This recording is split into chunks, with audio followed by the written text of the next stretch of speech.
you know what? These lights right there behind me, they work, but they're just not all that bright and they don't look that cool. So I think we need to change that. Man, I wish it was that easy.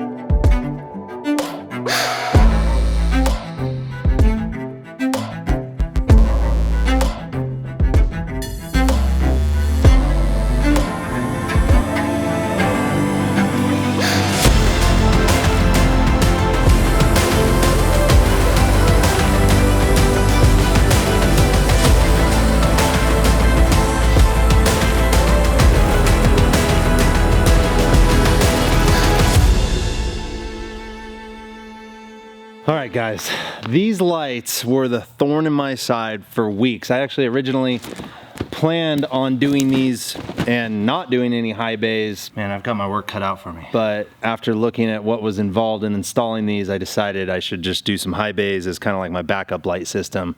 Wait till after final to install the hex lights. And I want to tell you guys all about them and the troubles I went through installing them. But it is like perfectly calm out. I just got home.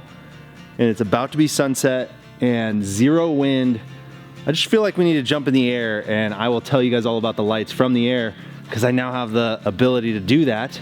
Oh, and look who is home now too.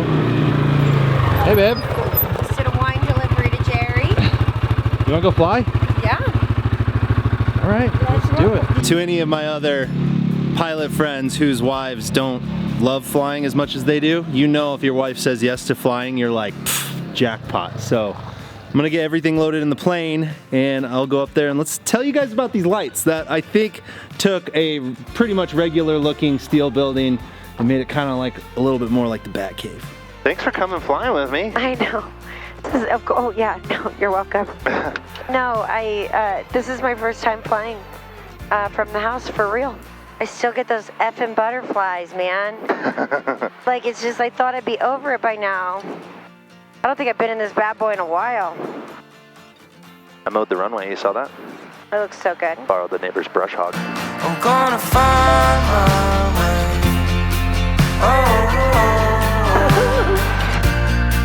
I'm gonna find my Whoa, to the moon! I'm like climbing so fell. Oh my god, this thing did barely even hit the ground.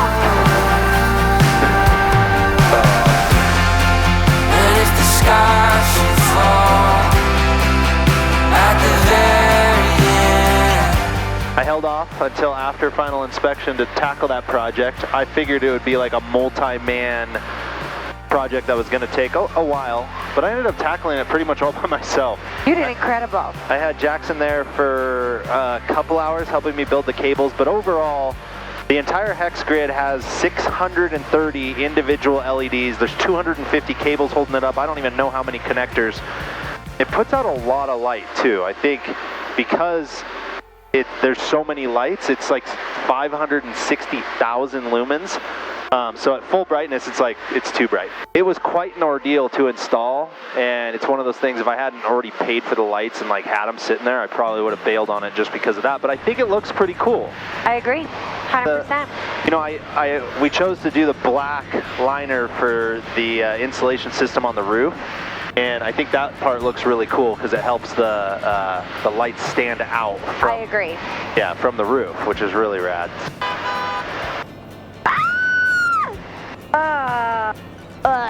There's a motorcycle. Oh, I just J'd out. I'm sure there's a gauge in here somewhere that says, and I bet we pulled like 1.15 G. I know, I'll never be able to fly in a fighter pilot jet. And so now with the lights, pretty much all the big projects are done on the hangar.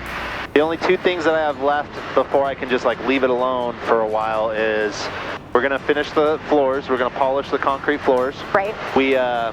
I've had a lot of people tell me I should epoxy it. I don't really love the look of epoxy. I don't know if you do either. But I mean, my family, I grew up with epoxy floors. I think it looks good, but I think the durability isn't there. yeah, that's the biggest thing. Polished concrete, from everyone I've talked to that actually has dealt with both, say it holds up better. And if you are to somehow scratch it, it's much easier to just like re-sand it down and polish that than if you had epoxy and you were to scratch it and you'd have to like mask out and cut out the other epoxy or try to sand it down and repaint it. I guess it's a much harder with epoxy.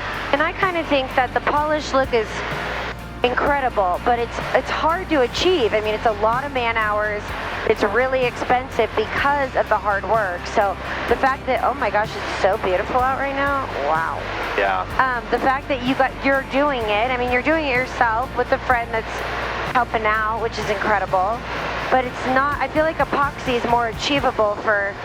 So epoxy is definitely easier, like more DIY friendly to properly, grind all that concrete down. We got to bring in some pretty heavy equipment, and they have to all be the diamond pad, sanding discs or bits or whatever you'd call them.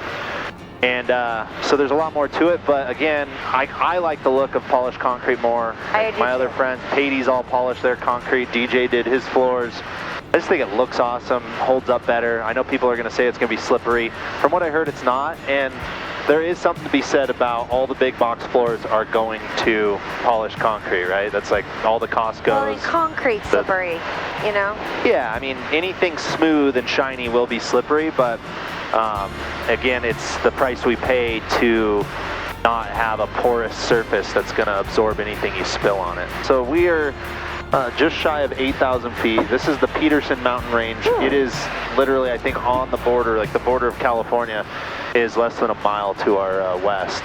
So yeah, this is the Peterson range. I have a couple landings up here. The Sucker Punch, which you've landed at a couple times. I also have one that I called, I think, like Never Again. It scared me. I could do it now with this engine easier. There's actually a spot up here that looks beautiful too. I just haven't felt the need to push it. Although now I'm looking at that, I should come and spend some time flying over that. If there's no rocks, that whole meadow's long. Yeah. Sucker Punch is like a sucker punch because when you land, you freaking bounce like a ball. I can land up there if you want me to. No, honey, I'm spaghetti cooking. Okay. I figured you'd say that.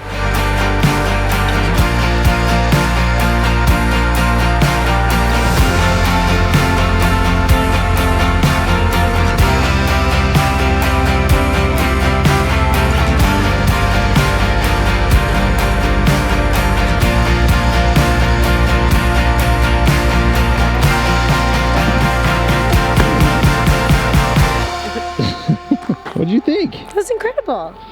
Look at that. Yeah, but look at the lights. So let me show you really quick. I know I talked about a bunch of it, but let me show you how it all works. So basically, I've got the lights, like I said, ran through a contactor. And for those that don't know what a contactor is, basically it's like a electromagnet that connects a circuit. To my understanding, I could be wrong. But basically mine has a coil voltage, meaning the trigger voltage of 120 volts, so it uses a regular switch. But you can run whatever voltage you want through the contactor, and those are the things that you hear turn on and off pretty loud with like stadium lighting and a lot of like motors and stuff. So my switch turns a contactor, so when I turn this off, you can hear it turn off and then back on. So this is now at the dimmest setting, 30%. If I go off and back on, that is at full brightness. So that is 560,000 lumens. Now, those other high bay lights that were the brightest ones I could buy at Home Depot, those are 30,000 lumens each. So that is, what, 120,000 lumens. So the 560 is significantly more. This is 70% of that. I can't do that math quickly. And this is the 30%. And this is kind of where I like it the most, just because it makes it more of like an ambient look and not so much like blindingly bright. I'm happy with how they turned out. Again, I think the white lights on the black roof just make the kind of ceiling disappear, and it's like, just gives a cool look, it's like almost like my own little bat caves. Well, I think I'm gonna get the plane put away. This is a beautiful sunset. I just wanted to fill you guys in on the lights that were a lot of work, a lot harder to do. I guess if I wanted something easy, you guys guessed it, I would have built a website with Squarespace. And I know you guys have heard me say it before, but I want to give a huge shout out and thank you to Squarespace for sponsoring yet another one of my videos. And for those of you that don't know, Squarespace is the ultimate way to build a website and run your business. You start with one of their award-winning templates, craft it into your own beautiful professional looking website that is optimized for both desktop as well as mobile. And they have features for every industry. So it doesn't matter what you're trying to do with your website, if it's an online store, personal blog, maybe you're trying to book and schedule your clients through that, you can do that through Squarespace. It's all running through their new Fluid engine, so it runs easier and faster than ever. And it's just a great way to build a website. So I hope if you find yourself in a position where you need a website, or maybe you have a website that needs some updating, I hope you consider Squarespace at the top of your list. So head over to squarespace.com for a free trial, and when you're ready to purchase, make sure you use code Trent Palmer at checkout. That gets you 10% off. With that, we're one step closer to my finished, fully finalized dream hangar here at the house, and it feels good. Actually flying at sunset for the sake of just flying. That was like what, a 20-minute flight? Those are like, so dreams are made of.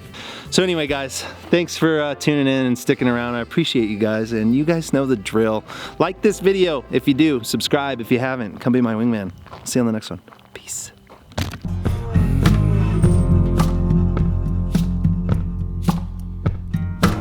And I've tasted too many temptations, and I've been chased by a demon hound. Lord, I just can't be satisfied, no.